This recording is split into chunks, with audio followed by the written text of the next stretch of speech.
Hi there, Lindsay here, the Frugal Crafter. Today I have a review of a product that's been highly requested, and you're listening to past Lindsay right now. I know I'm going to be taking several weeks, maybe even several months to do the review on this product, so if you're watching this, then I've been using these markers for a couple of months, but actually as I'm opening this, these are brand new to me, so this review will go the span of me testing these out over a couple of months. I just wanted to say that because I think it's really important when we see all these unboxing videos on YouTube to ask ourselves, did they just open this, unbox it, show it to us, and then that's the last we ever saw it, or did they actually take the time to use it a few times, review it, see how the product works? And that's what I like to do with my reviews, is to start with the unboxing, because let's face it, the algorithm loves it. People like to see things opened, but the real information, if you're considering actually buying any of these products, is to see how they hold up over time, and at least how they work in some artwork. So with that, let's unbox this and see what we have.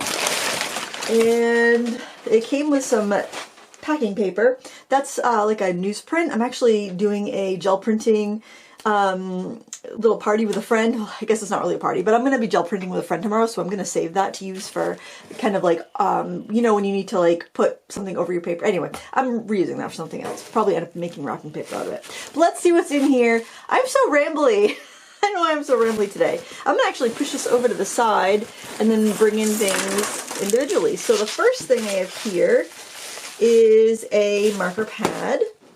And actually, I also saved my bubble wrap. So if you've ever ordered something from me, which I don't typically sell stuff too often, but sometimes I sell a piece of jewelry or cards or paintings or something, that I always reuse my bubble wrap. Oh, and we have oh, this is nice. We've got a swatch sheet, and the swatch sheet is on a glossy marker paper.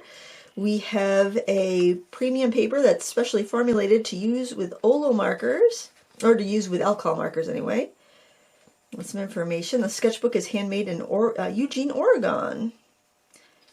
And use this page behind your artwork to avoid ink bleed. So you tear that out, I guess. Oh, this is a nice, oh, that feels really nice and smooth. So it's probably, I would say like maybe a 90-pound, 60 to 90-pound paper. Okay, nice smooth paper. I'll be curious to try that out. I love trying out new marker paper. I guess I could zoom in a little bit more. I feel like we're so far away. And I'll be filling this in as I unveil the markers.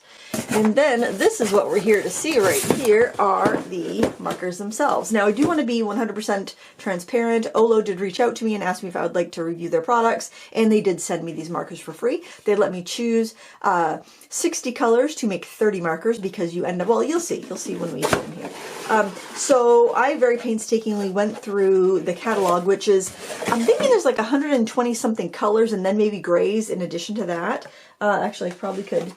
160 colors, 160 unique colors, like shades and tones and whatnot. So I have 60 in here, and they've sent me the colors that I selected, which my idea is to have, I want to make a marker that's got two brush ends, and it's got a light and a dark, or, you know, two colors that will blend well together. And that's how I selected my colors. Hopefully that works out the way that I am intending, and it will just make drawing with markers much quicker, because I'll have my main color and blending color right there in the same marker. That's my thought anyway. So we get a couple stickers here, olomarker.com, and you can find all these products at olomarker.com. I will put a link in the video description if you want to check any of this out. Now the markers, you can put them end to end, or you can also put handles on them. I might put handle on the blender and the black. So the black I got in a chisel nib, because I typically will use like a marker to make, I'll probably show you, do I have a, oh I do, I have a swatch. So when I'm swatching gouache or watercolor, I will take a black alcohol marker and I will make some lines on my watercolor paper, let that dry, and then I'll swatch over it so I can see, test opacity and whatnot. And I'm always refilling my black markers for that, my refillable ones, and they just don't seem like they stay inked that long. But OLO markers actually have liquid ink on the inside rather than like a pad that holds the ink. So I was thinking this would be great to have in a chisel nib, because then I can, I won't have to refill it as often. I will get all of that ink, will be usable ink, and will be trapped in the pad. So I got that one as a chisel. Plus I just want to see what the chisels were like. There's not much smell at all to these, so that's good if you're sensitive to alcohol marker smells. And then I got the blending marker too. I was going to put them together, but then I thought I'll probably put them on their own handles. And this is just the clear blending ink in here. And if I go like this, you can hear the ink sloshing around in there. So I'll probably end up putting those on their own handles, but I was originally just thinking about putting them together back to back. So they've come packaged really nicely. And if you're curious about how this goes, when you order 2 marker halves, so say I order these 2 to make a marker, they come with each 2 that you buy, each 2 halves comes with a connector ring. So let's just give this let's see how easy this is, right? Let's see how easy it is as we unbox it. And you know what? Oh, bless them. They put these in the order that I ordered them, because I was like, I'm going to have to make sure I save that email with my order on it, because I have them all in order there the way I bought them. But this is all it takes to put them together. So yeah, and then we've got a barcode on there that tells us what color it is, and to make reordering easy. So these, when you run out of ink, which 1/2 of a marker should have as much ink as 2 markers, I believe. I'll have to go through and double check everything. Actually, it's probably right here. Yeah, each, if you, like, this would be equivalent to 2 full markers, like your dual-ended markers. So when you do run out of ink, you can just buy a little cartridge there, and it's got a little stopper on it. So if this ran out, I would save the nib, I'd pull that out and save it. I would save the cap, and I would order just the empty, or just the little plastic cartridge with the liquid ink inside, which is about $2.60. And they would send that, and then I would put the nib back in, and I would put the cap on it, and I would, for now, I would throw away the cartridge because they don't have recycling for those yet. But rather than either having to buy a new marker or having to buy a bottle of ink and then put the ink into the cartridge. So, so that's how they're handling the refillability of it. And if there's a full marker's worth in each half, that should last pretty well. So I guess the benefit of that too would be you're not having ink left in the little pad on the inside of your marker. So this marker here has got 2 ends. I like this brand too. I'm not going to get rid of any markers that I have because I've got these. So here there's a pad on the inside, like a fabric or felt pad, and that's filled with ink. But you don't use it till the pad's dry. You know, your marker will get dry and you have to refill it, but there's still like 60% of that pad is still filled with ink. So you don't get those last drops out. You can keep adding to them, but it does feel like every time you refill it, sometimes that you don't get as much. You don't get a full marker's worth again. So that should solve that problem. So if you're curious about what it looks like on the inside here, they sent me a clear marker so I could show it. This is their color wheel here, which is kind of handy. I'm going to save that. I'm going to actually laminate this just so I always have that there to see what they recommend for blending. But what we have here is they sent a clear marker so we could see what it looks like. And you can kind of see how it goes in there. Are these? That's alcohol ink too. That's really cool. They said they were going to set a clear marker, so I was really curious as to what it would look like.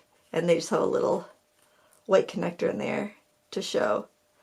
Oh, that's very neat. That's very neat. So for the wick in there, it's like the wick that you would see on one of these guys.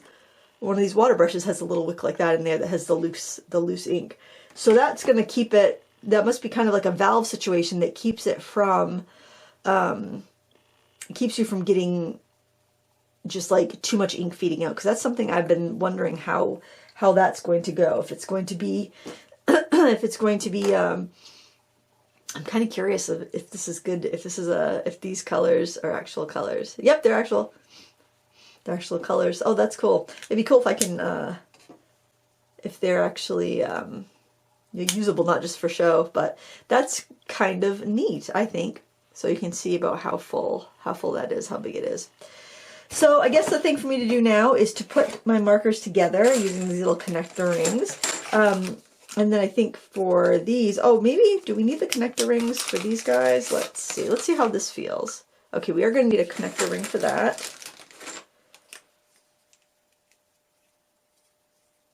So it doesn't matter if you do, like if you want to do a brush and a chisel, that's fine. You can do those together.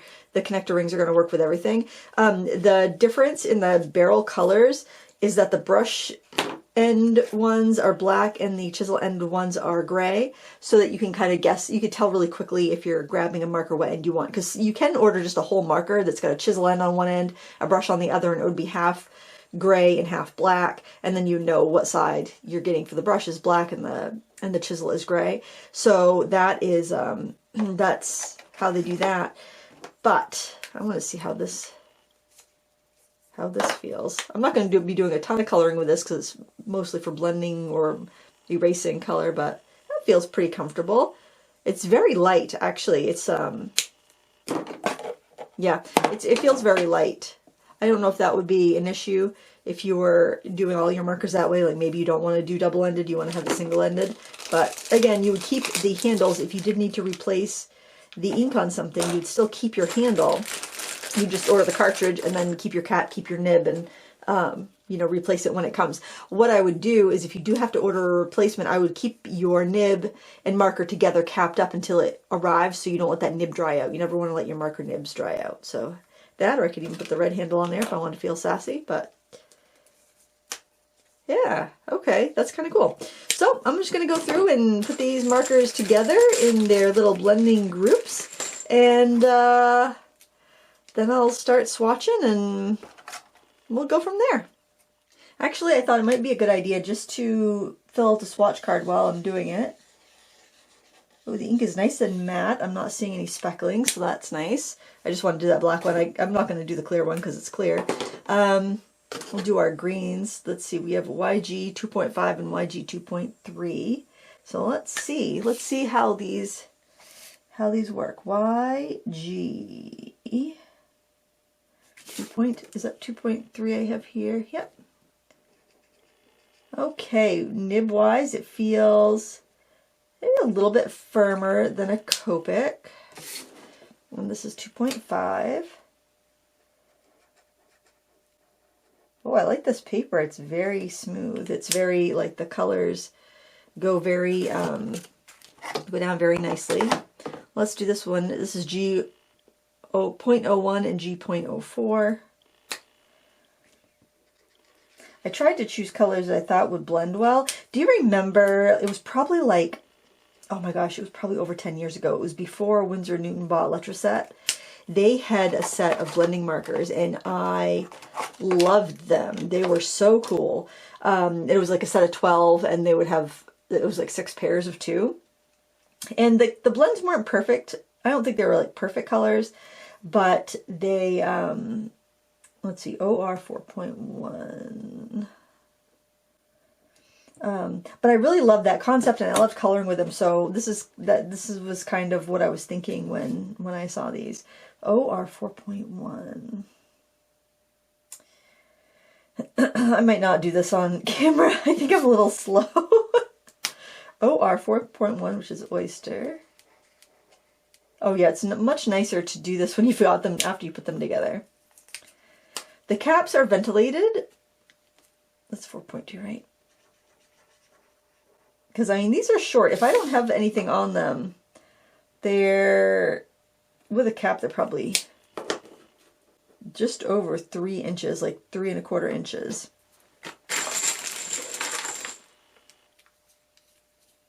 I was worried these might feel kind of flimsy where they have to be connected, but they feel pretty nice, to be honest.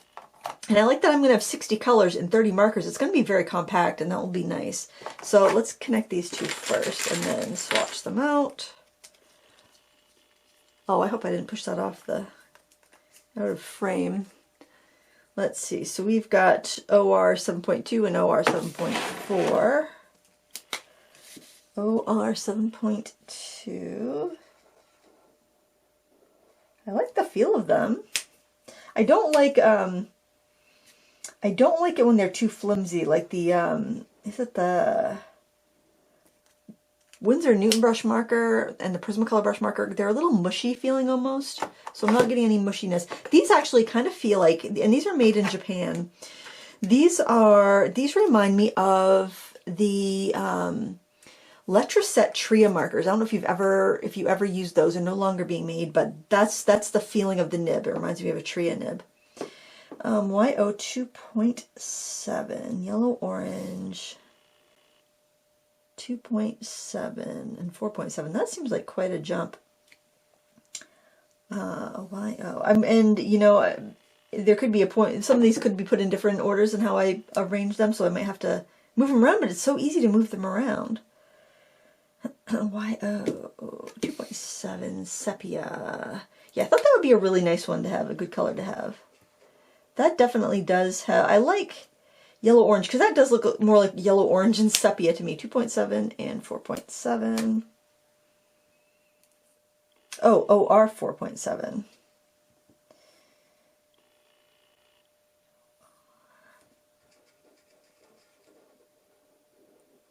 I made quite a jump with those, but I think they'll work out. I think they'll work out all right. Or I might end up moving things around. Who the heck knows how it's going to end up. YG. Because sometimes as I was selecting colors, I was like, oh, there isn't really one that I want for blending. Or maybe there's 3 colors I thought would blend really well together. And I didn't have a 4th to put it in there. So, you know, we might have some colors that are not going to be the perfect match. So YG 2.1. Like this one right here, this YG 2.1. would go really good with YG 2.3. So, but what did I put with it? YG 8.3. YG 8.3.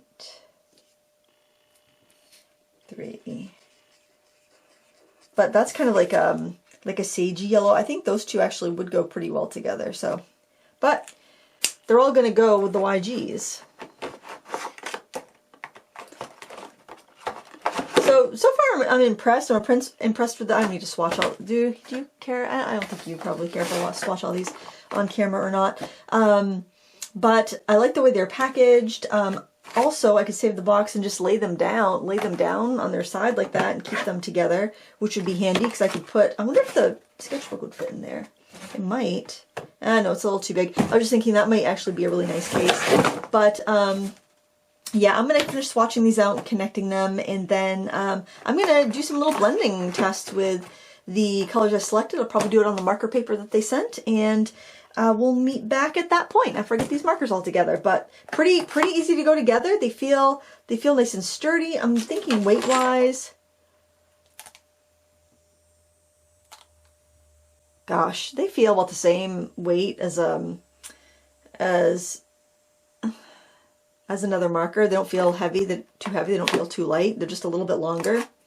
Maybe by like 3/4 of an inch to an inch. Well, I can actually measure it here.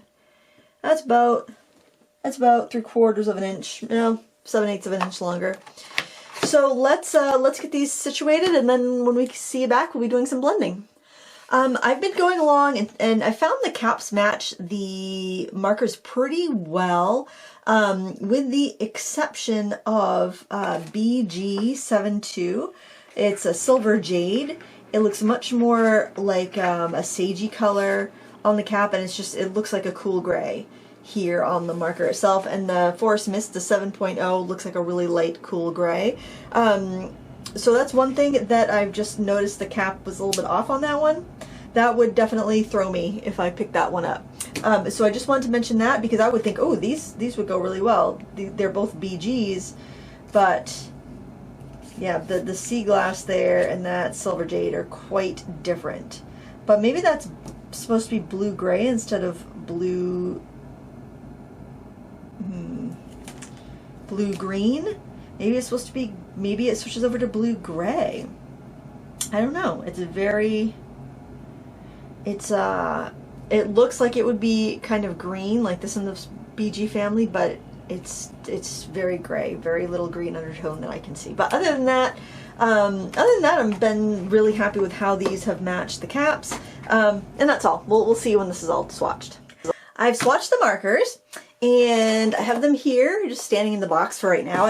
You know, that's 60 colors, and it's not that much space, so I can put them in a little bag. I'm looking forward to this kind of minimalist selection of colors. So what I thought I would do is try blending them. So I did move some colors around. Like if I noticed that I had a couple colors paired together and they didn't seem like they were going to be the best matches. Like on these yellows here, I have 1, 2, 3, 4 yellows, and I was thinking, you know, this one's really, really light.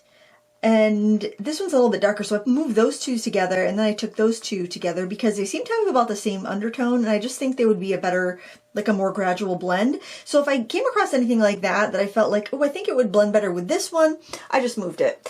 And, you know, with a limited color palette, you're not going to have every single step in there, but you know, you do your best. Combine them the way that you think is going to work the most. And kind of looking through some of the pinks here, because it's kind of tricky picking them from swatches on the screen. Like those two, they probably weren't the best choice. I'm thinking maybe some of the ones that I didn't pick were because they were out of stock in the brush marker. That would have been a better mix. But what I'm going to try to do is do some blending. I think I'm going to run into a little trouble there. I think I need something that kind of goes in between there. I might have to use that. And so like if it's something like that, like those two are going to blend really well, but it's almost like, oh, what if I took that one and moved it over there? That might be good. Or maybe even take like RVO2, almost looks like it would be better with R2. So if I see any colors as we're going along and blending that I think would be a better match elsewhere, I might move them. Yeah. And if I really like these and it's something that I seem like I want to use a lot, then I may collect the other colors. Now, saying that, these are expensive. They're not as expensive as if you were to buy, you know, this many colors in Copic. So a full marker would be, like if you were buying a Copic marker, you'd probably pay about $8 for a marker about this size. This big Blick Studio one is probably $5 or so, maybe less on sale. So you'd be getting two colors, so it'd be like two markers, but you pay about $8 for the two colors. So, you know, you definitely want to pick and choose what you're really going to use. You're not just going to buy them all just to buy them all, because it would get kind of expensive. So anyway, let's start. I'm going to go ahead and use this. I'm going to use the marker pad like it said. I'm going to put this in between my colors and I'm going to do some blending. Because I figure if I'm going to do some artwork in this pad, I might as well do my blending here just so I know what to expect. And I'm going to move my box a little bit because I feel like, actually, you know what? I think maybe I'll just take these all out and put them in order so that I can kind of get a good idea of color family order. So the invisible marker, that's kind of like a purpley color, and the colors are really far apart as far as the blends go. And surprisingly, the only, you know what though? I think I might be able to use that with the Chive Blossom color there. I didn't choose purples, and I think I didn't choose purples because I don't use purple very much. They're kind of, purple markers are difficult to use because they shift a bit when they're drying. But I think I can use that with those colors there. So anyway, yeah, let me put these in order and we'll be right back and do some blending. Okay, I've lined them all up and we're gonna do some swatching and see how it goes. I'm not going to label them just because I already labeled them on the swatch card. So yeah, I think the labeling looks pretty logical. You're lower the number, the lighter the color in general. So that's going to make it easy with these two color blends, I think. So I'm going to start with 4.3, my darker, and 4.1 is my lighter. I generally like to go darker and then go into the lighter. And again, this is a paper I haven't used before, so maybe I should do this also on a sheet of Ohuhu marker paper just because I'm so used to that. These might be a little too far apart as well. You know what? Let's do that because I got room right here too. I'm just going to grab my Ohuhu marker pad. And this is not as smooth of a paper. It is definitely more, it's definitely more textured.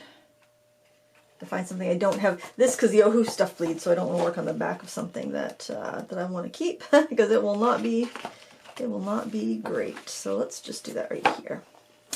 Okay, so I'm also going to try this on the Ohuhu paper. So again, I'm going to go in. I like to do dark to light. Everybody's a little different. Some colors are tricky and you have to kind of prime it with a light color first. This one might be one of those colors, to be honest. Yeah.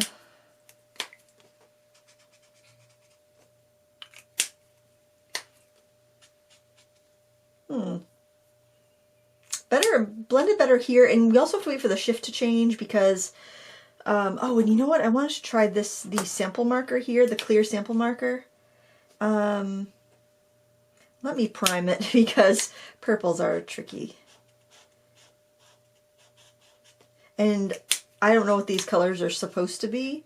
Go with my darker here. This is probably way too big of a jump anyway. Go with a lighter color here. Yeah, that's a little bit too big of a jump.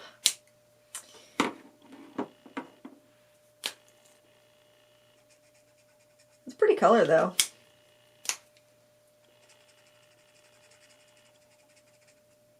Because you do need colors closer together.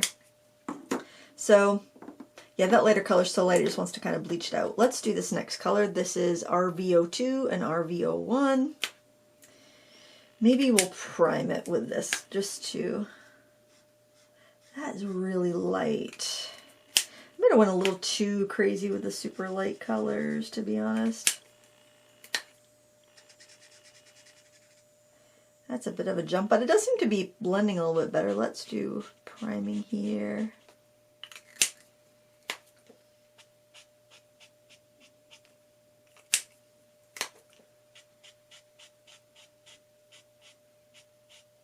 Yeah, that one blended a lot better. So it might be that this paper, and I do find this with more of your slicker, harder size papers, that it's more layering than blending. And we'll go to this one. Again, since it is a pink, I will prime it with a lighter color.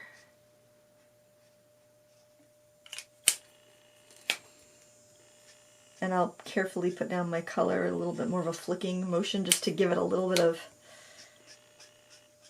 less ink towards the end.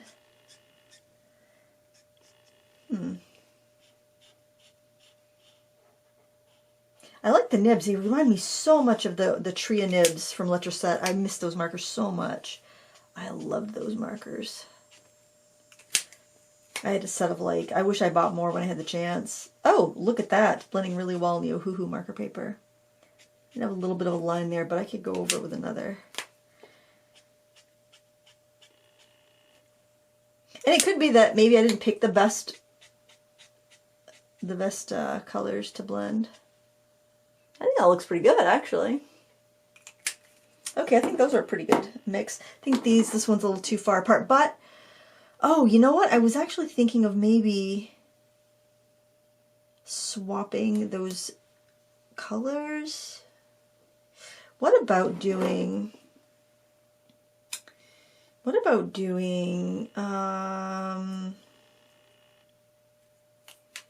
this color, then going to this color, then this color, and back to this color, then back with our lightest color. Alright, well, yeah, those worked pretty well together. Even though there's an R and an RV, they're not the same undertone base, but they did blend really well together. Alright, next color, I will do R05, R06. I want to start just going light to dark. I don't really like the priming.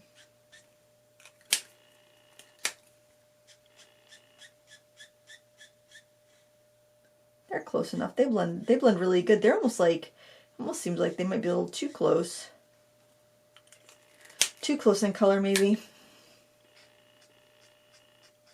But you can always go back over it with the darker and then just color on the seam.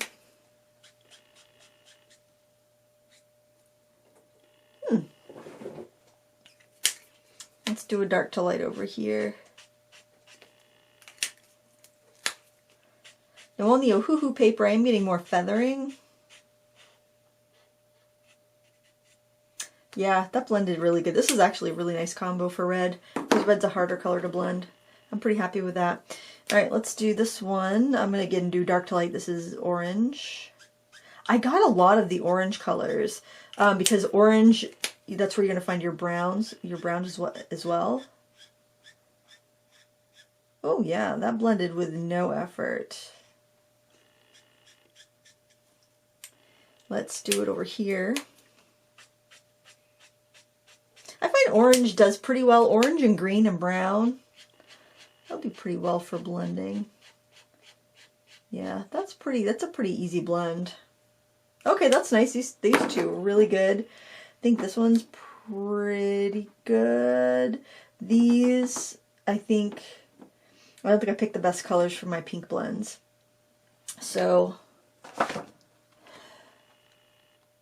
yeah, I mean, those did all right, but I feel like those did not. The RV01 and 02 and the V4 one. R2 and R24. Where's that one? Oh, it's right over here. Maybe this was one. This might have been where I was thinking I might change them. Why did that one? How'd that one end up over there?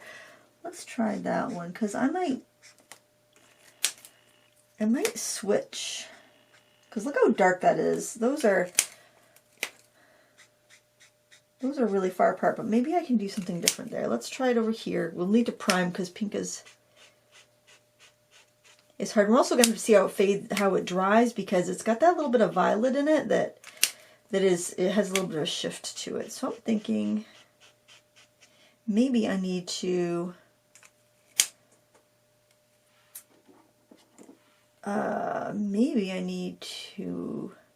try those two colors together and those two colors together. Let's try that right now. Let's see.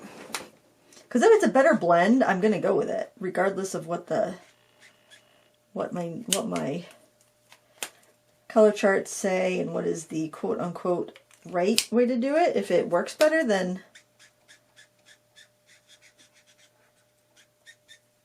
I think that is a better blend. Let's do it.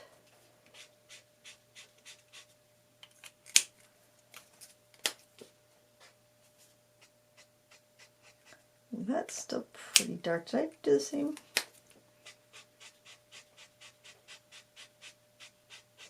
It's still kind of a hard blend. There's quite a jump in there. But you can always use these with your other markers too. You don't have to just...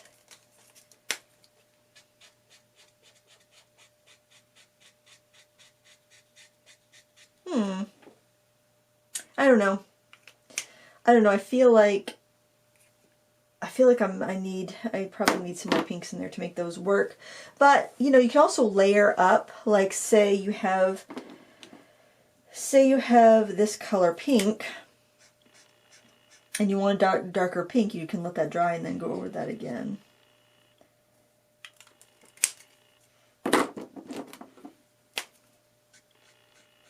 And again, that color might work with it. I don't know. I mean, I think I'll probably struggle with those pinks a little bit. Let's see how we're bleeding there. We are bleeding through. Oh, look at that. We've bled through to this test page and onto the back of the test page. Luckily, it hasn't stained onto the next sheet, but just something to kind of be aware of. All right. Now we're going to go on to... So the violety pink's tougher. The reds and orange reds have been pretty good. So let's do this one. This is R03, R04, or R.3, R.4, I mean. Oh gosh, isn't that pretty?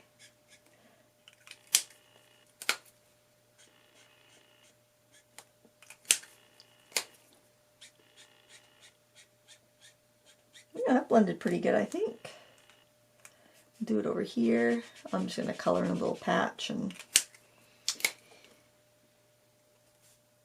I'm not doing any like serious techniques during this. I'm just testing. This is how I get to know some markers. Basically, that one blends pretty good. That's good. No qualms there. My only issues have been with the pinks, and I think I just need to flesh it out. And I think there might have been some out of stock. That's probably why. I hope this isn't terribly boring. So let's see. With this one, I think I'll start with a darker color because it doesn't look like it's that big of a jump.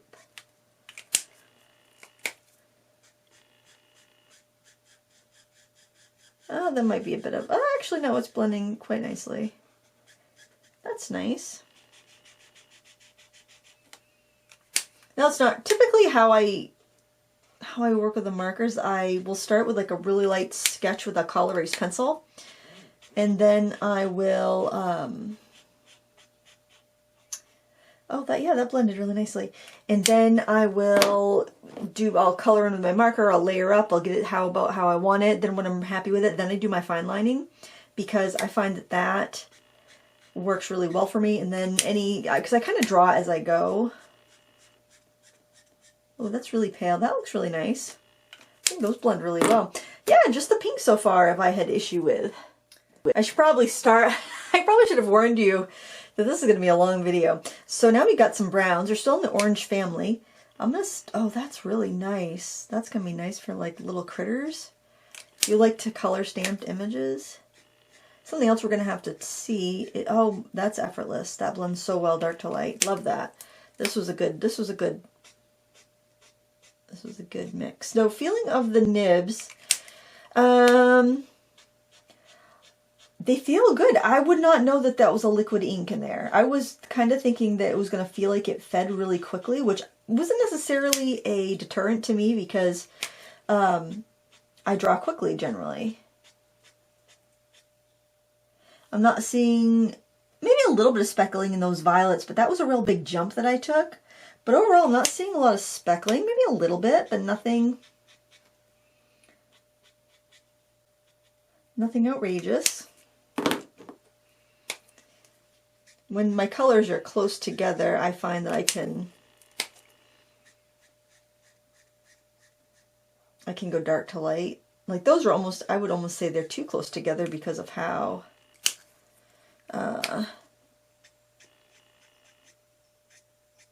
much they blend. But that's not a bad thing, especially if you're trying to do facial tones or highlights on a face. I hope I ended up with enough darker colors too to have a good skin tone selection. That always seems to be kind of tough to have enough there for that. Oops, I forgot to do that one on the Ohuhu paper. I'm just going to go dark to light on that one. This one, OR 4.1, OR 4.2. This looks more pink based and that looks more orange based because of the caps, but let's see. This color here, that's my darker one, so let's start off with that one. That one does look really orange, really yellow kind of. And then we've got this one that's a little bit more pink, and actually it does look pretty pink. Yeah, those caps look pretty good actually. I'm glad for that, because it can get really confusing. So this one was a big jump, O4.6 and O4.3. I believe that's at Sepia, Dark Oak and Lioness. Let's start in with the dark. Let's see how it does.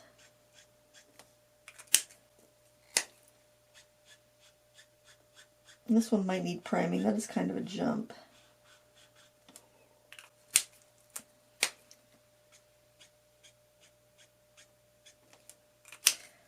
Generally with alcohol markers, where you're going to find the big differences in quality are going to be, let's do one with priming over here. That should blend really well. You're going to find the ink, the nib, and the body. And where you find the most money spent and quality differences would be in the nib. So you do, like, it's nice to have a neoprene or foam rubber, as it's sometimes called, a nib, because they don't wear down as much and they're very long-lasting. They're also very responsive. They have a little bit more flex to them. This is pretty.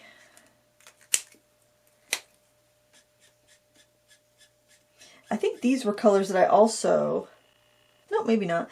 There were some yellows that I decided I was going to change. These are very close together, so that's a lighter color. I'm going to go back in with a darker one. That would be so nice for coloring flowers. So the ink on the OLO paper, I notice it kind of puddles up a little bit, and I am getting a little bit speckling in some of the areas now that I look at it. A little bit more so than the Ohuhu, which is a little bit more absorbent, but it comes down to just what you like, honestly. I think I'll like this all right when especially with pen and ink. But we got Inktober coming up. I'll be able to try all sorts of different different papers, and that'll be fun because it's, I think it's kind of fun to use a product like this and try it on different papers, especially if it's kind of like a more unique product. Like I've reviewed so many markers, and these are actually something a little bit different. So with this one, I've got a yellow orange YO 2.7 and a OR orange 4.7. So this is a bit of a jump. So I did prime it with my lighter color first. Oh, that looks so red compared to the other color. You know what? This is gonna be too big for a jump, I think. Let's try it over here. Let's prime. But I think that's alright because I can still use these colors in with these other browns. Actually, that did blend out pretty well.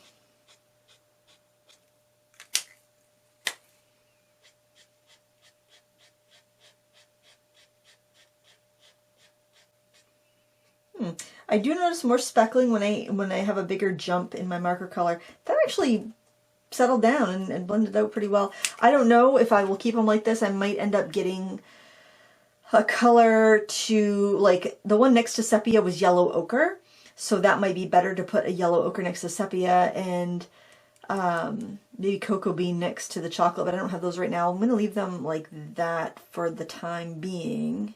I wonder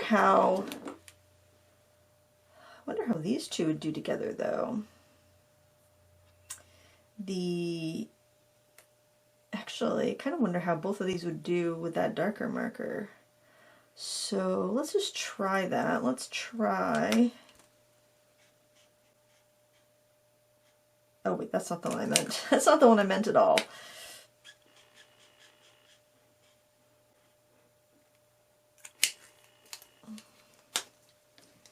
There's been no spattering on this, so that's really nice.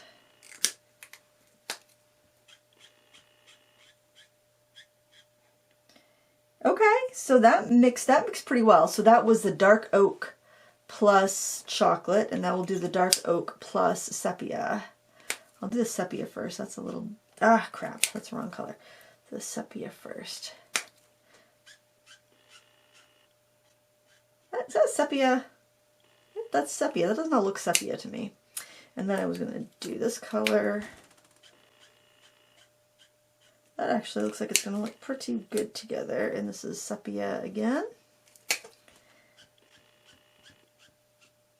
Oh yeah, gosh, that color blended both. So the dark oak, which is right here, blended both really well with the chocolate and with the sepia.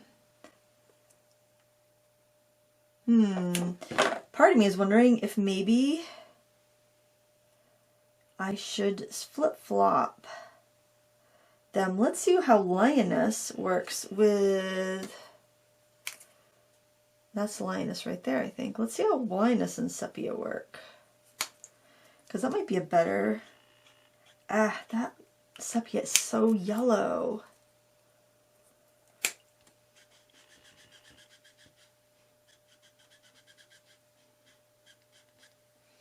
It's alright. Nah, it's not as good though. Yeah. Interesting though. I'm glad that both of these will work with the dark oak. So, alright. Just file that away. Hopefully I remember that. Let's see. Let's do this one next. This one looks like it's going to be a pretty good blend. Oh, I can see where something that might be an issue. If you don't pull your caps off, if you don't think of it. Oh, these look both really light. Then you might end up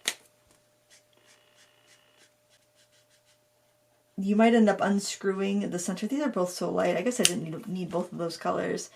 This is Almond and Chihuahua. That's so light. Yeah, you can barely see Almond and Chihuahua, so light. I wonder if Chihuahua and Lioness might look good together. I'm kind of like thinking, do I want to redo some different ones? That's a good blend, but I don't think I needed both of those colors. But it's hard to pick out colors online sometimes. And I didn't go with a set. I decided I've got this opportunity to pick 60 colors. I'm going to choose exactly what I think would work the best together.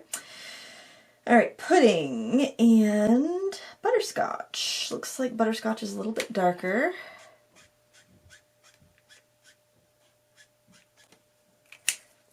Pudding here. Oh, that's an effortless blend. Those are nice. Again, really pretty yellows. Why don't I have them next to each other? What colors are those? Did I already do this one? Just set it in the wrong spot? Did I? Maybe I did. That's weird. Are those the same colors? Maybe I did. Maybe I set that color down in the wrong place and I just re-swatched it. I don't know. Interesting. Okay, here we go. We've got butterscotch, buttercup, and light yellow. And these were also ones that after swatching, I put that one with that one and that one with that one. So I did change things up a little bit just because I thought that would be a little bit more useful that way. That is like your crayon box yellow color. Yeah, those blend pretty well, I think. Do it over here too on the hoo-hoo paper. I don't think I need to do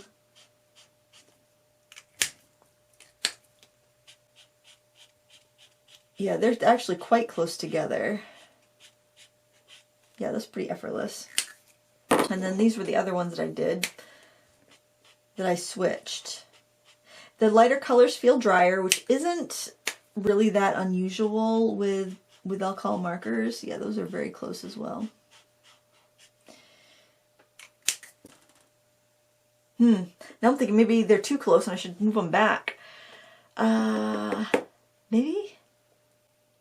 I don't know. Let's see, 1.1 and 1.2. This would have been what originally they would have been. So let's see, would have been that one.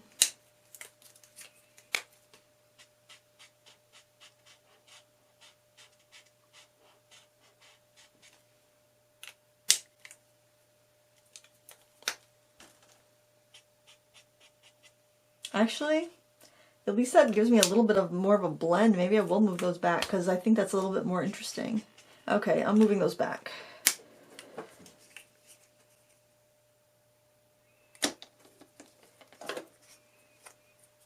So I feel like I'm playing with a toy, kind of, you know? I don't know what exactly, fashion plates or something. I'm trying to think what toy would have that sort of feature, but that's kind of what it makes me think of. 1.1 and 1.2. Put those together because those did blend really well. Like it says on the swatch card, like the way that the company designed them, and actually blends the way the color company designs them well. Well, how interesting. Now this one actually might be a bigger jump, so maybe I'll just prime it first and we'll see.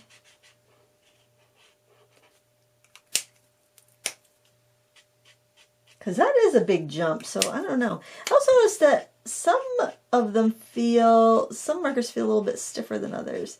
Now see, those two are not blending as well. Actually though,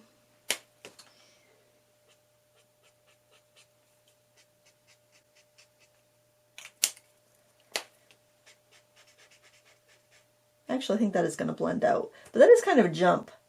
So, I don't know. Maybe I'll end up going back. I don't know. Let's do a little blend here of each of those.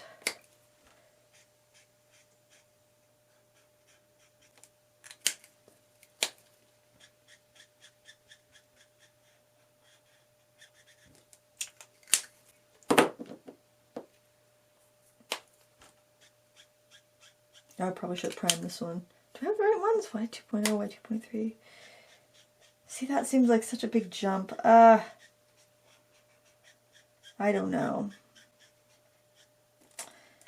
I might move them back.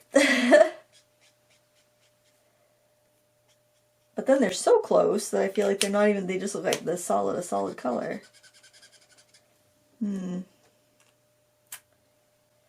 You know, I think I'm moving them back. I'm moving them back. I actually really like this. Which blend was it? The one I did right there. I like that. But I don't know. No. I liked that, but then on that paper it doesn't. I'm putting them back. No. I don't know. I don't know. It's like they were too samey before. But now, I'm just going to leave them for now. Here we have YG 8.3 and YG 2.1. Oh, this was one of my Franken colors here. This one's probably going to be a bit different because actually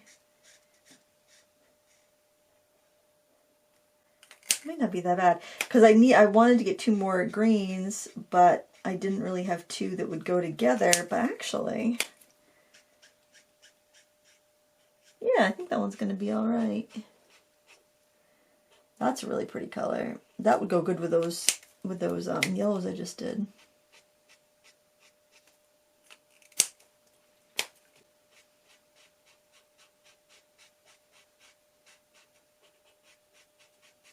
It's like a soft flannelly sage, fawny, tawny green color. Now this one, YG 2.3, YG 2.5. See if we can do a dark to light blend with this one. I think they'll be pretty easy actually.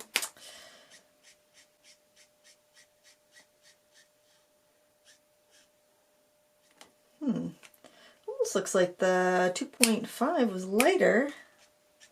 They're just very close. I guess I didn't need them both.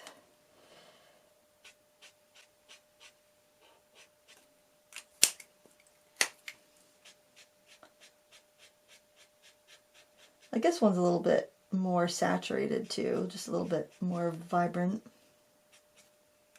I guess I could go in with a green, with that gray color I just had too, if I wanted to go in and mute it and darken it. That's a nice blend though.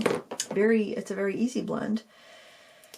And here we've got G5.3 and G5.1. We'll start with our darker color. Ooh, that's we're getting into a different undertone here. This is more of like a jade color. Maybe I should have primed that one. I notice if like colors have more cooler undertones, they're a little harder to blend for some reason.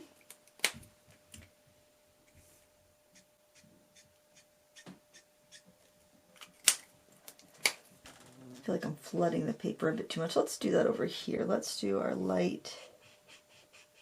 I'm just going to do a little priming here. I have no idea. This might be boring as heck, but hey, at least if you're thinking about investing, you'll have more than enough opportunity to see these in action. And I'll post some time lapses of artwork that I did with these. Those two actually, they're not blending together as easily as I thought they would. I should see where that green-gray color I have falls in, because maybe that one should be combined with one of these. What was that one that was? It was yellow G. It was a yellow G 8.3. It's pretty colors though. I do have another color that might work with those two, because I have G01. That one looks like it might be kind of a... it's a little bit more blue, I think. Alright, let's try this one. Let's prime with this lighter color, because it looks like I've got quite a jump in colors here. So, from what I gather... Oh, that's pretty. OLO has been adding to the range fairly... Like, they didn't come out of the gate with all the colors, so they've been adding to their range slowly. And I imagine they're probably still adding, like where if they see they have kind of gaps or whatnot. And that can be kind of scary for when you're investing in markers. You want to make sure that they're going to be in it for the long haul. But I reckon these are going to work with whatever markers you already have too. So, I mean, my advice would be... get a couple markers open stock. I know a lot of stores are selling these now. Like for instance, let's see what that color looks like. That one's pretty close too. BG 2.4, BG 2.1. Like Blick I noticed started selling these, and actually I was planning the next time I made a bulk order to buy a few open stock ones to try them out because it had so many. Ooh, that's really different. It had requests to review these, and I just hadn't had an order going in, so I hadn't done that. That is a real big jump. I feel like I'm gonna need to do something different. That is way too big of a jump. I'll try one more time to blend it over here, but otherwise I'm going to have to... I think I've got some other colors that I chose that would graduate into this darker green. It blends a little bit easier on the Ohuhu because it's more porous, but yeah. I'm going to have to probably try those colors with a few neighbors to see how they go, but that is such a pretty color. Okay, I'm taking a little break. I'm going to come back to the swatching a bit. I want to look at these colors a little bit more. I'm going to look at this color here. The last two that we were doing here. I want to look at this. That lighter color, G.0.1. And then I'm going to look at, is that lighter or darker? Then that's BG 2.1. And then we've got this color here, which is a pretty significant jump. I feel like I need something to... I almost feel like those colors would go nicely together. What about... what about...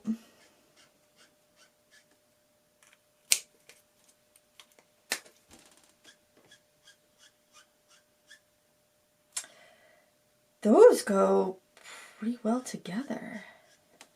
But one is obviously a little bit more yellow and one's a little bit more blue. But then what if I glaze over? See, that looks kind of nice. Like if I prime with a super light color and then I go in that and then, ooh. No, I need the darker color. I need the darker color. That is a way too.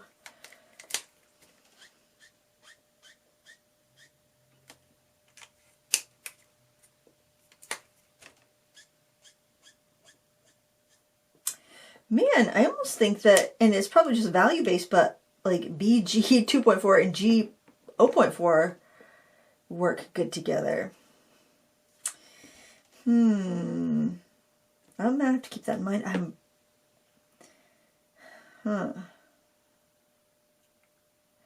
Yeah. Okay, what's this other color?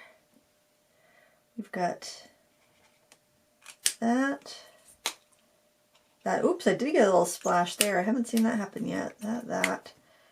This. I think that I want to swap those. Even though the color undertones aren't just right, I think that might be a better idea. But let's look at this set of colors here. This is B 2.0. Whoa, that's definitely got some violet undertone. Well, next to those it looks like it's got some violet undertone anyway. Yeah, that's not the right undertone. And it is a huge jump. That's a really big jump for those colors.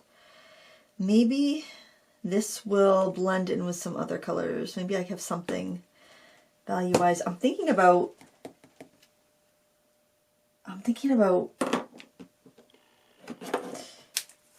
because I mean, if you look at this cap, that is a little bit more, that's less yellow than the cap looks. So I think I want to swap those. I'm going to do that. I'm sure there are marker enthusiasts that are just cringing so badly right now. They're like, I can't believe she's putting those colors together. Well, when you don't have every color, you gotta make it work for you. You gotta make your markers work better for what you want to do. So this is the blend. I think that's a pretty blend. So let's blend these two together. Let's see how that works. That's so light, you know? If I'm like coloring some sea glass, man, I am much more likely to use these two colors and then maybe pull in one of those colors. Like then maybe go, well, I'm going to take in a little bit of this color here too. Why not? And then hope I can blend it in.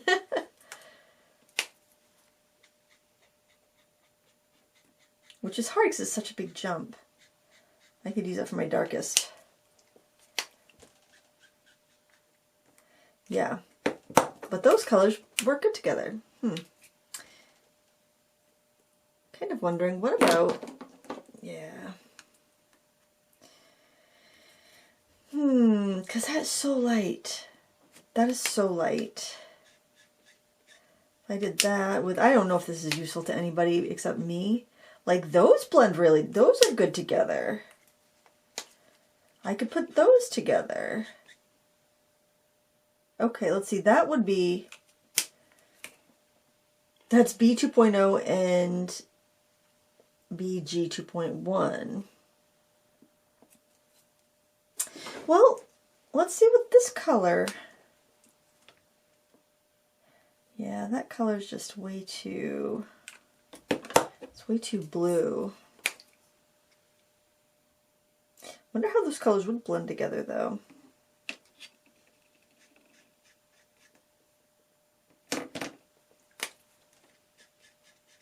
Was that what I meant? No, that's not what I meant to blend together. I think that's what I meant to blend together, maybe? I don't know. I'm confused now. I'm so confused. Are those the colors that came together? I don't even know. Oh, those are quite different. They did not come together. Do I have the right... Yeah, let me just double check. G01, yes. Yeah, you know, I might change them again. Who knows? But all right, let's look at this one. BG 0.04, BG 0.07. This looks like there's going to be a jump. Let me do some priming. Let me just start over here. Oops. That is quite a jump.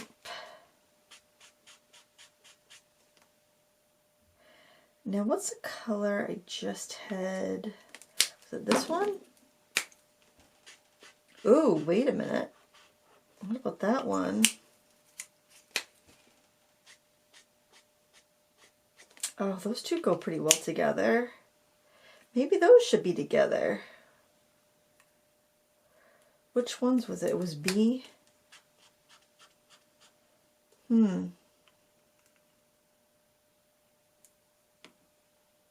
B 2.2 and BG04 look pretty good together, but then I'm going to be having like one way out in left field that doesn't go with anything if I do that.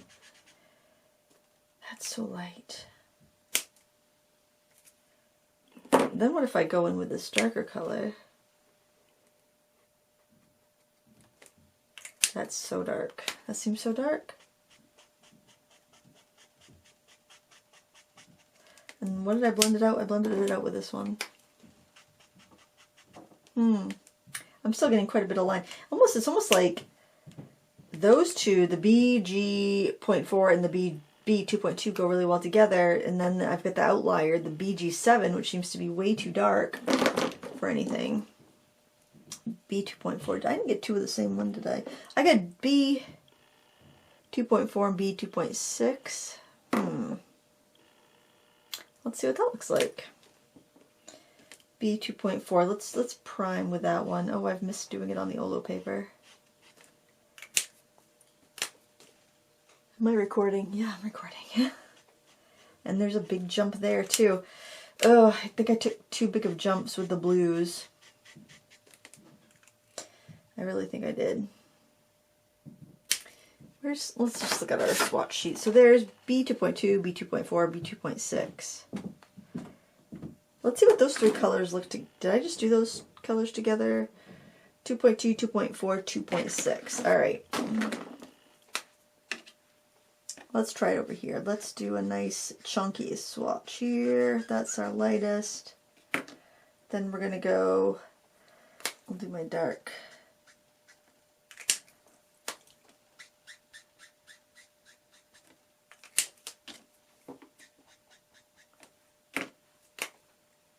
That's the medium. That's all right. I'm still having a hard time getting rid of that line from the first dark color. This is the medium color I'm just throwing down there. That's all right though. Actually, it blends pretty well. Let's do it over here too, because I always get better results on this paper, although it's feathering. It's a very thirsty paper. Actually, let's do the medium. Then do dark and then work our way back through the scale.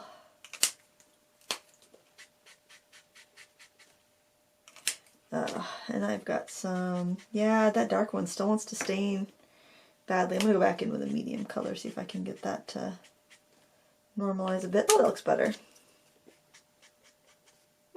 Yeah, that's a really pretty blend. It's a pretty blend. I like that. So it does seem like if you do choose ones that are next to each other on the chart, generally they're going to blend pretty well, but then you've got ones that are just, it's just too big of a jump. But I could take that color and scooch it in between those two and get a better blend. Or I could go from that color to that color. So it's not just the undertones of the colors that make the blending, it's also the value of the color, like how dark or light it is, that's going to make it work a little bit better. So just kind of keep that in mind. While you're working, you might need to pull in from another color family to get the right value.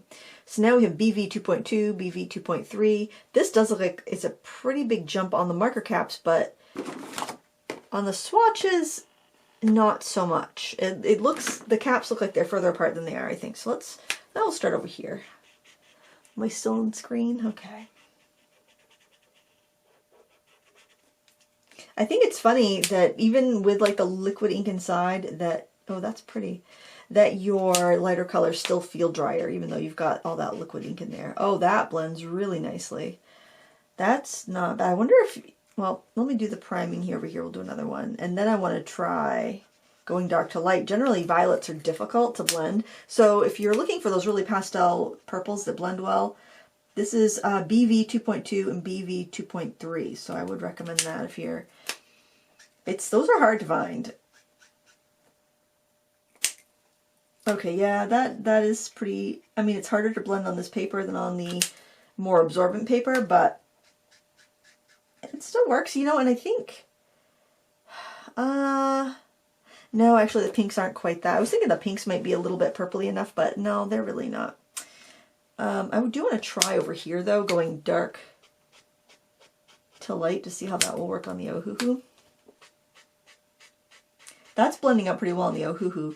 And, you know, you'll find whatever, we all have our preferences sometimes, and it depends on the work I'm doing too. Sometimes I want something that's going to layer, dry quickly and layer, like this paper is doing more, and other times I want a paper that's a little bit more blendable, or a paper that's got a little more tooth to it, so I can put, like a color pencil on top. This one here is a BG, and it's BG 7.2 and BG 7.0. I'm going to try dark to light with the Ohuhu quick, but this is so gray that I didn't even really put it with the blues. Oh, that blended really well. So it's really, really pale. Actually, it's a very neutral gray looking. Maybe, I wouldn't even say it's blue looking. If anything, it almost has like a little bit of a violet undertone to it, but that blends pretty well.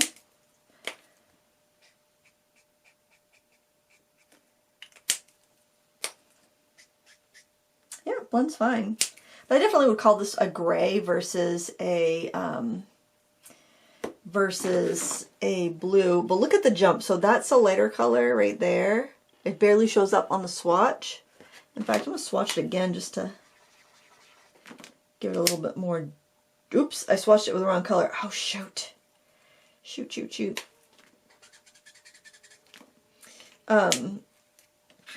And that, the cap here, the cap looks so sagey, but it's actually just a gray color. I can't believe I did that. What a bonehead move. But anyway, maybe I can erase it with my clear marker. Let's see. Let's lighten it up a little bit. I'll try that. That might lighten it up a bit. Okay. We got 2 more markers, which is 4 more colors. So here we have some cool grays. We have CG1, CG3, CG5, and CG7. How many cool grays do they have? Oh, you know what? I could have done the CG0 and the CG9. Those are probably the next, if I was going to get two more, I'd probably grab those two, CG0 and CG9, and I would shift the mixes together. But CG7 to black, it's not a huge difference. Anyway, I wanted to make sure I had a decent amount of grays, and I tend to not use the CG9 or the CG0, so I went with the 1357. So let's do a blend of the four of them. I shouldn't need to do too much priming. I think this would be really nice for doing monochromes. So let's do, how do I want to do this? Yeah. I usually don't do it like this, but I'm going to give it a try. So this is the second, this is a CG3, CG5, CG7. Now I'm going to work my way back. Go to the CG5, go to the CG3,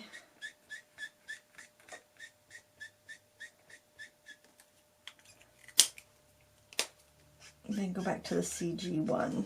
They've got a nice little blend there. It's not perfect. Let's do it over here in a hoo-hoo land because that should work pretty well. Start with our cool, and you can see actually that looks much more green underneath compared to that. It almost looks like there's a little halo of pink, and I see a little halo of pink on that one too. That's strange. I wonder if they should have a little shake before we do them.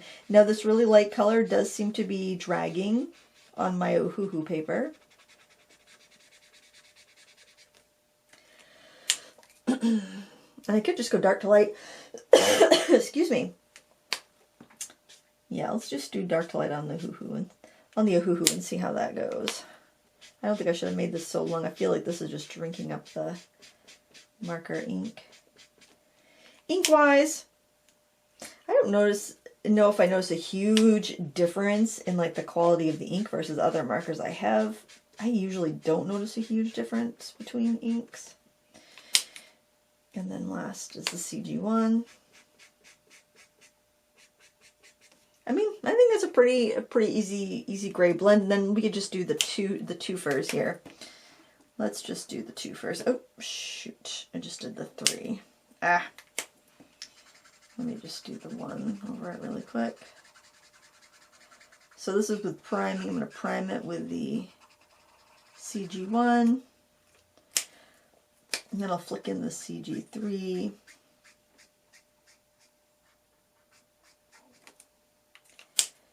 And then I'm going to go back with the CG1. It blended pretty well. Do the same thing with the CG5 and 7. Can you see the pink? I don't know if you can see that. There's like a little bit of a pink halo.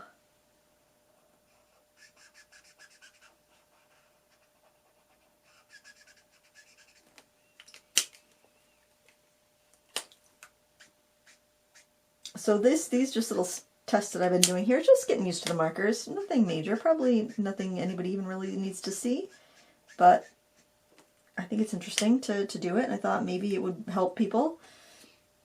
And yeah, I'm just gonna let that go. I think that's blended pretty well. Okay, so there, you've seen the colors that I've chosen, with the exception of the black chisel, and then there's the clear marker, which is, we can kind of play with the nibs a little bit with the clear. Let's see how fine of a mark we can get. I think I could probably get finer with that. Let me just, also want to dab some of this really light color and see if we get like a fish scale effect. I'll have to let that dry to see.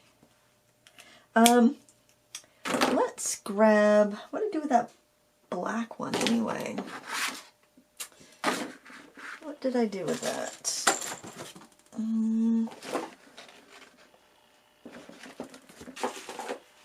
It reminds me of like a fancy cigarette holder, like you'd see villains in old movies use. So that's the chisel.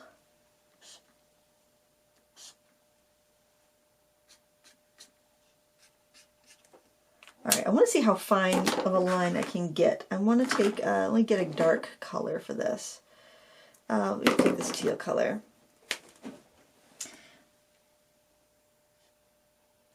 Ooh, so this might be maybe one of the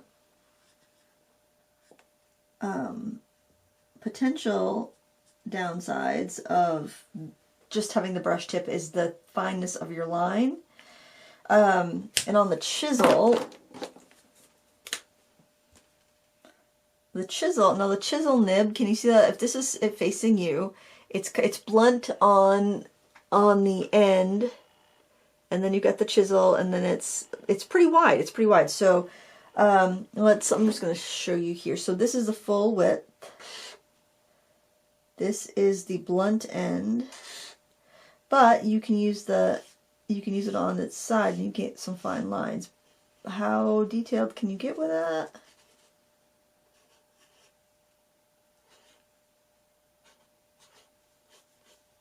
That looks like a face.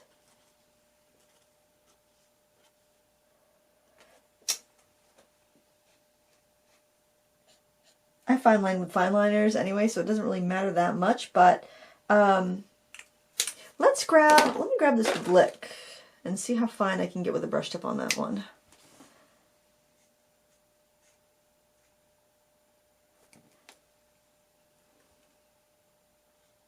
That's about the same. Let me grab a Copic just for, and let me grab an Alt New and a Copic just to compare the brush nibs as far as fineness. So this is a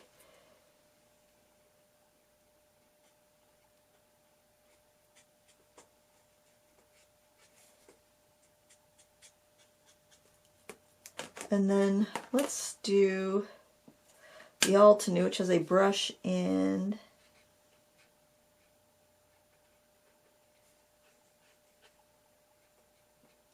let's look at the nibs. Let's compare. I'd say the nib's a little bit bigger than a Copic, about the same size as an Alt New, but a little bit longer, which could make it feel a little bit more flexible.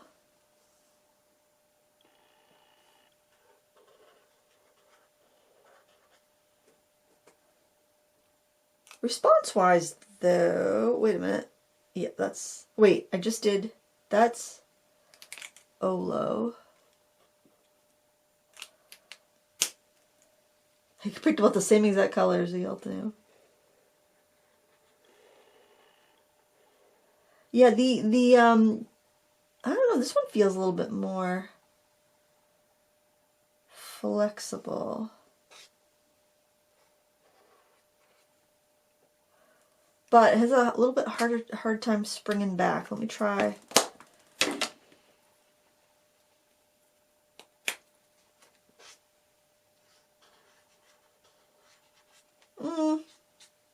I'd say it's pretty comparable. Let me try that Copic, kind of similar. The Copic nib's a little bit smaller. It does seem a little bit more nimble as far as like that sort of thick to thin pressure design, but I don't know if you necessarily would be coloring like that. This is also an old marker, so I mean I'm pretty happy with how that's held up. I think it's on par, but we have to, you know, actually make some art with it to make sure the you know, it's working. It's working as well as it seems like it's going to. So just looking over at my blends, obviously I had some pretty big jumps in there. This R2.2 to R2.4 is a huge jump. So I've got to learn a little bit more about their color rating system, I think. Figuring out what is the value, if like maybe one color is the undertone, one color is the value. If like all 0.2s would be the same, all 0.6s would be the same, like those 0.6, 0.6, that looks about the same value.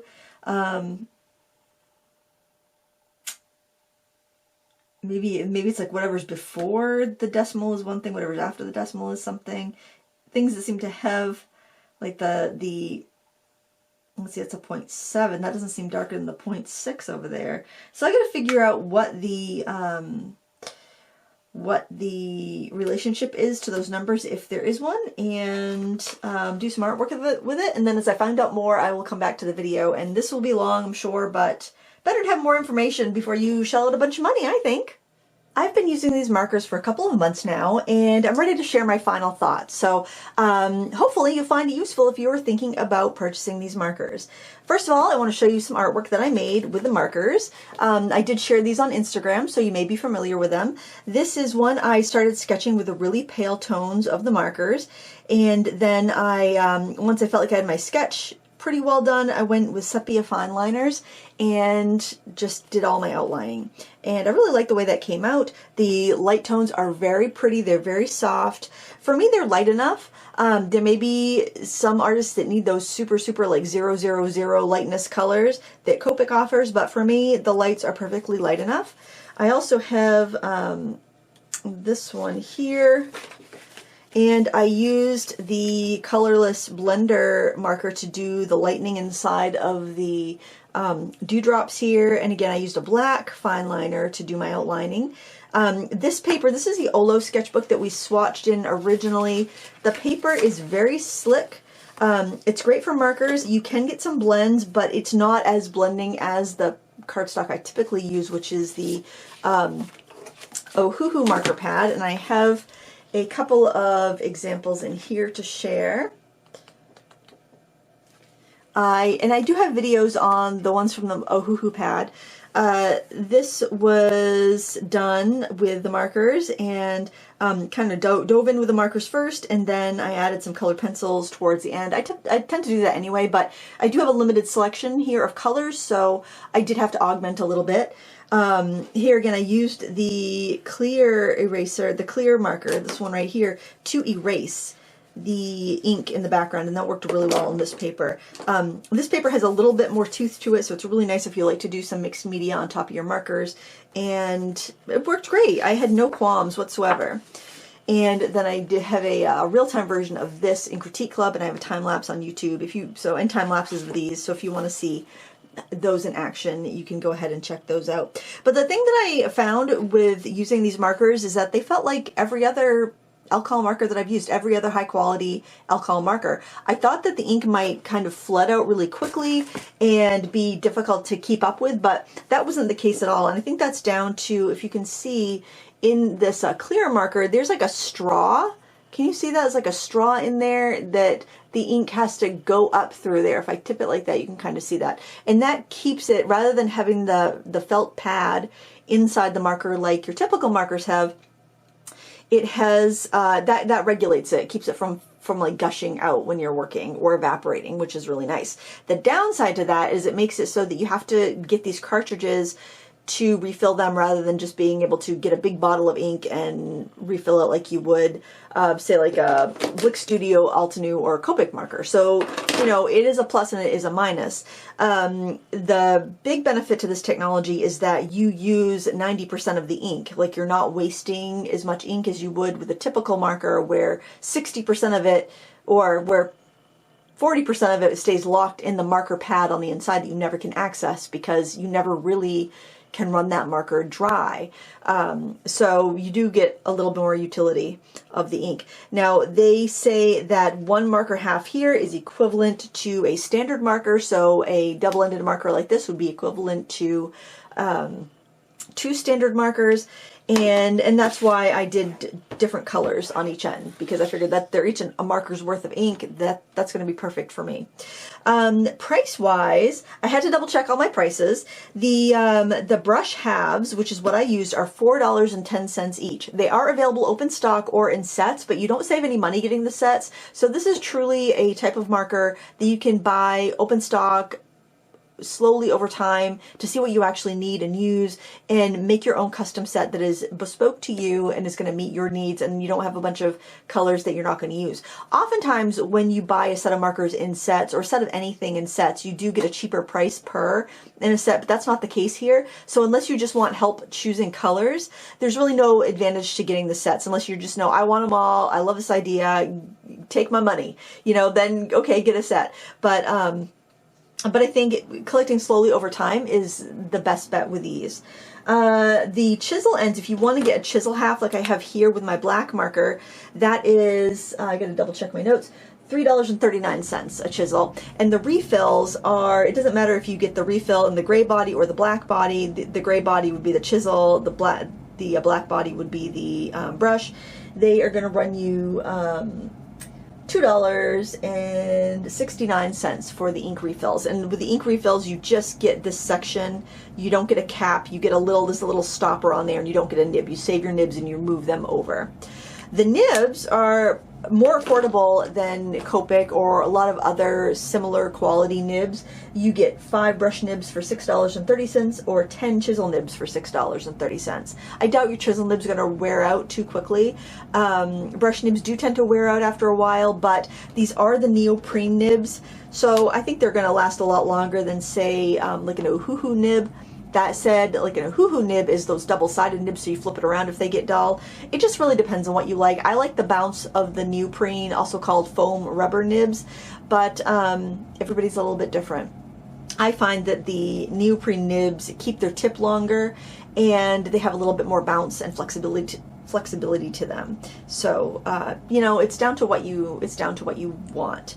And I can pull out this nib actually and show you what it looks like. I'm going to grab a tissue for that though, so I don't get it all over my hands. But they do come out pretty easily, but they're a little bit different. If you look at the nibs here, they're blunt on the end, where a Copic nib would have like a more of a spike at the end that sticks into the pad. Now in here you can see a little, it looks like a little, kind of like a little plastic point in there, and then there's like a foam, looks like a foam, probably area to kind of absorb some ink so you don't get any gushes or drips out. And then you've got the straw going into that, kind of like how you'd have in a water-based brush marker, with those liquid-filled water-based brush markers. But they're pretty easy to remove and put back in. I'll just show you that nib really quick again, just so you can see it. But you can see those on the website as well. The website has wonderful photography. It's very easily organized, easy to find what you want. They've just redone it, and it would be very difficult for you to order the wrong thing by mistake, in my opinion, which is nice because it can be kind of confusing to look at a new set of markers here. Mostly I have pros about this set. I think this range of markers and the way that you can build your own sets are going to be perfect for people that know what they want and they want to curate their sets, and they don't mind spending a little bit more per marker to get exactly what they want. They are refillable, so you can invest in the set and keep adding on. Of course, there's always a risk when you're investing in something that's got very proprietary and patented technology, is that if the company goes out of business, then you're not going to be able to get the refills anymore. And I don't know how you could refill these, honestly.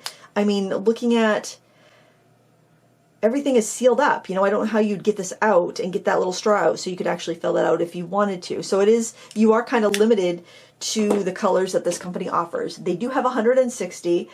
They started out with 128. Maybe they're going to add more. For me, I don't need hundreds of colors. I do have hundreds of colors, but you know, I found it very fun to work with this set of markers that I chose the colors for.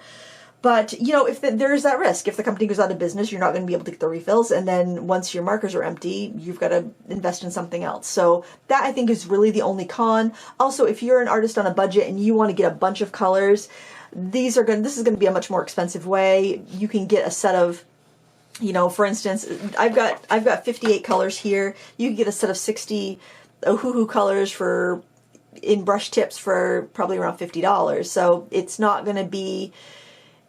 It's going to cost you a lot more to get the variety in this line. The markers will be a better quality. I mean, I like Ohuhu markers, don't get me wrong. And they are refillable. I feel like the nib quality here is better.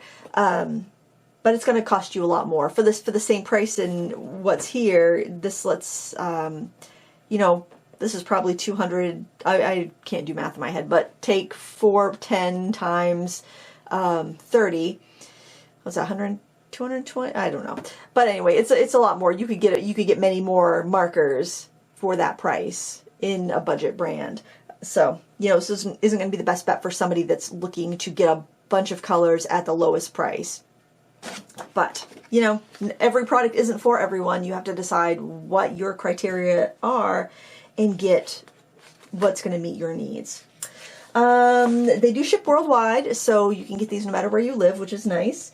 And they ship worldwide from OLO, so that means that, you know, it doesn't matter where you live. You don't have to worry if your local store is going to carry them or not. But these are available in more local stores, which is handy if you're kind of like, oh, I kind of like that idea, but I'm not sure if I'm going to like the way they feel in my hand. I've got a Blick order coming up. I can just throw a couple markers in there and see what I think. And honestly, because there's no real benefit to buying, like monetary benefit to buying in sets, I would do that. I would buy a couple and see what you think. See if you like the nibs. See if you like the color range, see if you like how the ink flows. The real benefit, I didn't notice the ink flowing different than other markers, but one thing I did notice that with the chisel marker is that I got a more consistent ink flow from this chisel nib than I do from other chisel nibs, and I think it's due to the liquid ink, because I'll use a alcohol marker to make my lines for doing swatching for gouache and watercolors, and I didn't have to wait for this to recover. With my other chisel nib markers, I have to wait for them to recover, and I have to re-ink them more often, and this I won't have to re-ink it till it's empty, and then I'll just get another cartridge. So if you're a chisel marker lover, you might like that. Now the chisel nibs do look different though, so I just want to show you. Let's show you against a Copic, because I know that's probably what a lot of people that are curious about these markers are probably also considering would be Copic markers. So the chisel markers are a little bit narrower, and they're a little less, the angle's a little shallower, and they're a little bit fatter. So they're kind of like a mini Prismacolor nib if you've ever used those markers. So that's something to consider. I'll show you here just how they go. So if I want to get a fine line with a chisel, I can. If I want to get a broad line with the chisel, I can. If I want to get a intermediate, I can. And then versus a Copic, I can get, this is an older marker too, so I mean we have to give it that. But I do feel like, yeah, you get a wider broad nib with a Copic, but you also have the, yeah, so you're not getting as wide a swipe with the OLO as you would the Copic, so that's something to consider.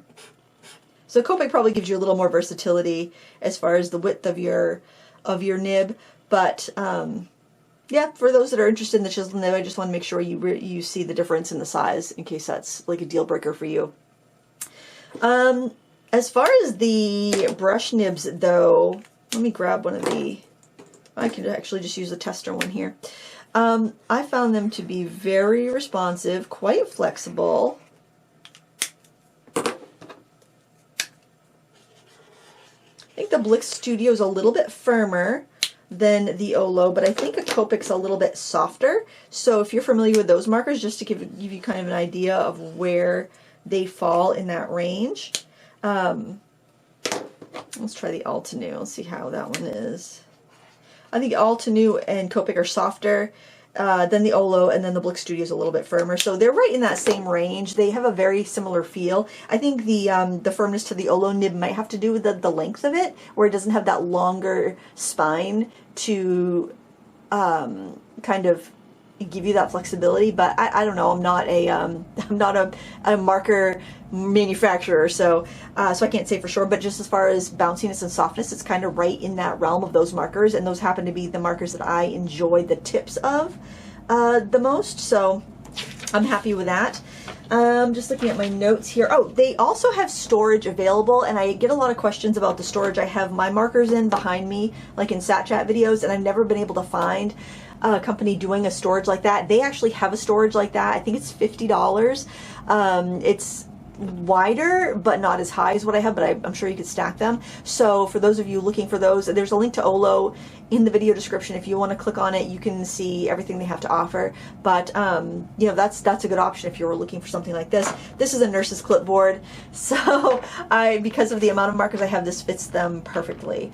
It won't if I get those other two markers I want to get, so that's kind of making me not want to get them, because this fits so perfectly. I guess I could pull out a marker.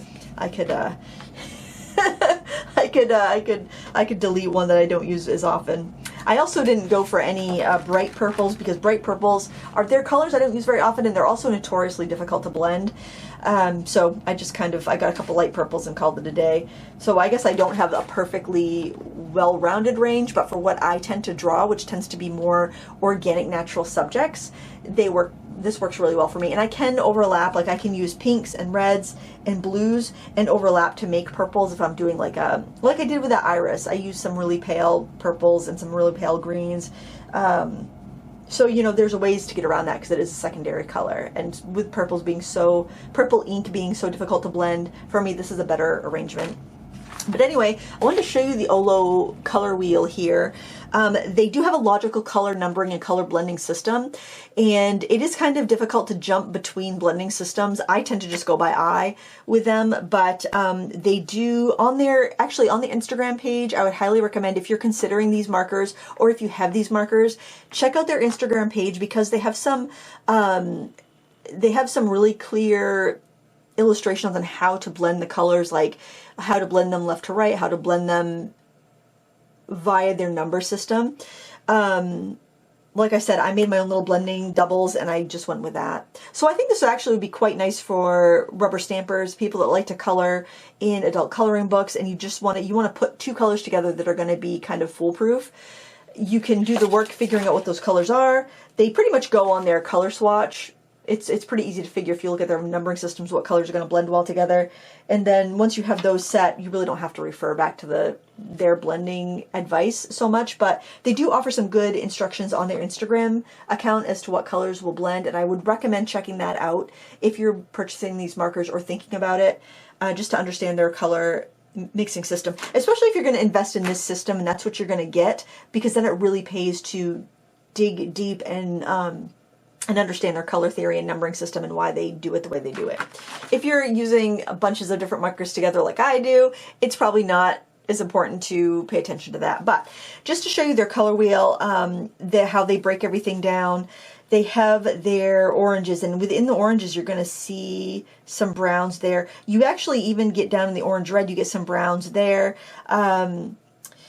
They've got their grays around the center. I like to have a good range of cool grays, like I mentioned before, because it gives you such a nice range. If you don't have the right color, as long as you have that value in a cool gray, generally the cool grays will look good under any color. Warm grays tend to only look good under warm and earthy colors. So it's just a little more versatile. It's nice to have a huge variety of grays in warm, cools, and neutrals, but if you can only pick one, get the cools. They're gonna be so much more versatile for you and allow you to have that greater breadth of color on a budget, and in smaller space, because we don't all have huge areas to store our markers. So yeah, you've got some really nice ranges here. They're not overly heavy on the yellows, which I'm glad for, because I got quite a few yellows and I felt like they were redundant. So that's nice. To me, it feels pretty well balanced.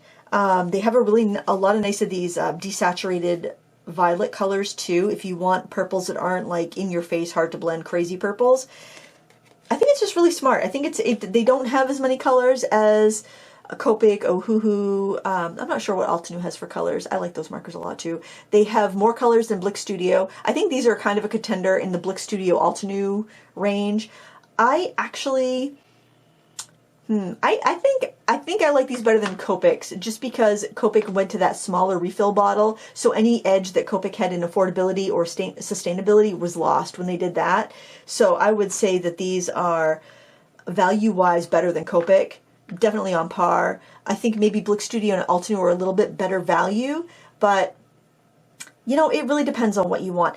The thing that I liked so these have a little bit of a novelty concept to them, being their marker halves you put together however you want.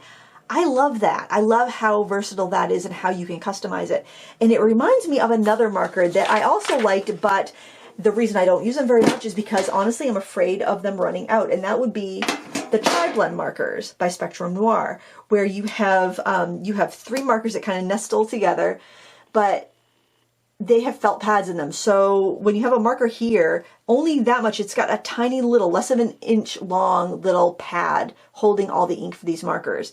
And you've got 3 markers together. And granted, these markers are not crazy expensive. I think they're about $6 for a marker for 3 colors, which isn't bad. But once one color runs out, then you've just lost a third of your marker and that blendability, and you'd have to buy a whole new marker because Spectrum Noir never really made refills for these, and they don't make refills anymore. They discontinued their refills. So even if I wanted to just buy their refills and refill it, now that's not going to work. I'd have to get it from another brand, which technically I can, or I can mix up my own ink and fill it up. Not a big deal. But that definitely was a con for me. And also some of the colors they picked to go together were not what I would pick to go together for blending triads. But here I can pick the colors I want to blend together and completely customize it. And when I use up one color, I can get that one color, and I don't have to, you know, buy a whole new marker for only using one section of it. You know what I mean? So I think this is a better design. I think it's much more thoughtful, and I really like it. For me, for the way I work, this works really well for me. Will it be the marker for you? It may not. Now, one of the reasons why it may not be the marker for you is how you store your markers. So like I mentioned in this nurse's clipboard, it's ideal. If you have 28 markers or, no, 29 markers or less, this is going to be an ideal storage thing for you. You've got a workspace here. You got room for a fine liner. If you're like me and you like to have like a portable setup, this might be the thing for you. If you are somebody that wants to do this sort of combination where you're putting your blending pairs together, but you store your markers in a vertical marker rack, this is not going to be the best solution because you're only going to be able to see one end of your marker at a time. And if you're using 2 different colors, you have to kind of guess, did I have a darker version of this on the other end or a lighter version? If you have a lot of colors, it can be very confusing. So you'd want to go with a storage system kind of like this, or one of the marker cases that have the elastic loops that you slide your markers in that you just open up and you'd be able to see both ends. Now, those are pretty easy to find. Arteza makes a really nice one. Ardex makes a really nice one. I'm trying to think of other brands. And I've seen some generic brands too that make those marker wallets that would work really well for this. So just think if you're going to do something like I'm doing for storage, you want to get something where you can lay them out flat in trays or in a wallet elastic loop system. So as long as you're good with that, I don't think there's any reason to avoid these markers. I think for the price, for what you get, it's pretty fair. And I actually like the fact that you're not saving a huge amount of money in sets, because it incentivizes you to be mindful and just buy the colors that you're actually going to use. And in this race to the bottom art supply economy that we're in,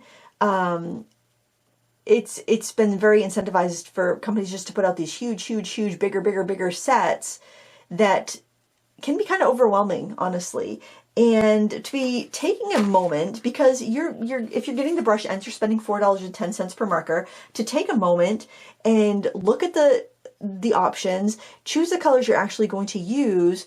Maybe you're going to start off with 20 colors, so 10 markers, and you're going to be like, okay, I want a blending color in all my color families. And you're really thoughtfully sitting there and thinking about what you already have in your stash. Maybe you have a pack of Sharpies, so you've got all those really dark saturated colors, or you've just got an assortment pack of 48 of a budget brand, so you've got those really bright saturated colors, and you're thinking, okay, I'm going to get some of these lighter tones to augment what I already have. And then as you use up the markers in your stash already, you're like, okay, now I do need those brighter colors, so I'm going to get this and this, I'm going to get this and that. You're not feeling like you're missing out by not buying the huge set now, because you know you can get those colors open stock in the future.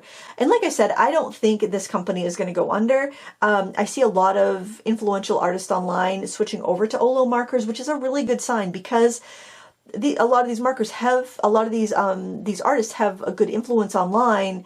If they're endorsing this product, it's going to give it a little bit more longevity. And yeah, I mean, I love myself a budget set of markers that give you a lot of colors for not a lot of money, but I like this too. I like the mindfulness of this and picking out exactly what you need. And I like the art that I was able to create with it. I don't think that you're going to create necessarily better art than you're going to with Ohuhu or Copic or Altenew.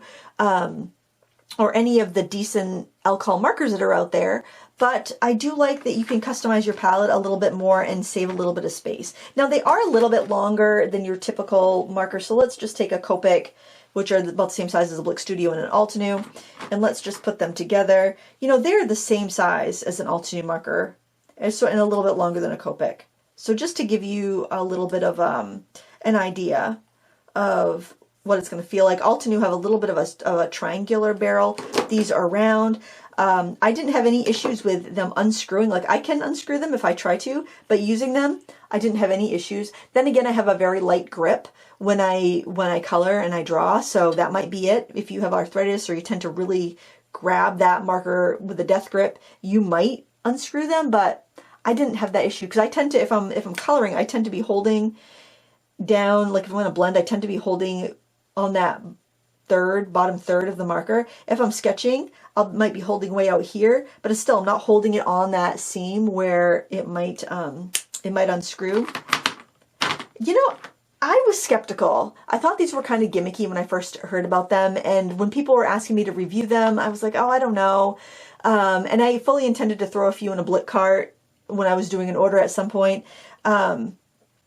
But I don't know if I would have bought them, like a big set like this, a big arrangement like this on my own. When Altenew reached out and offered me to try these markers, I thought, okay, yeah, I'll try them. I'll see what I think. And I was skeptical, but I have to say that they exceeded my expectations. Using them was really nice, and I liked that I could have more colors in a more compact format doing this. I also did find that I kind of missed having that chisel end, which I didn't think I used the chisel ends too much, but as I was working, I did find that I kind of missed having the chisel end. You may never use the chisel end, but I would use them a lot in backgrounds, or I'd use them a lot for blending really stubborn colors together where I needed a little bit of friction to help them blend, or even just texturing with that chisel nib. So if you rely on the chisel nibs, it might not be the most affordable way to go, but I don't think it's any more expensive than any other quality high-end marker out there. I think it's fair. I think it's fair. But whether it's for you or not, that's for you to decide. I'm just going to quickly look over my notes and make sure I didn't miss anything. I think I went over everything. I think I did.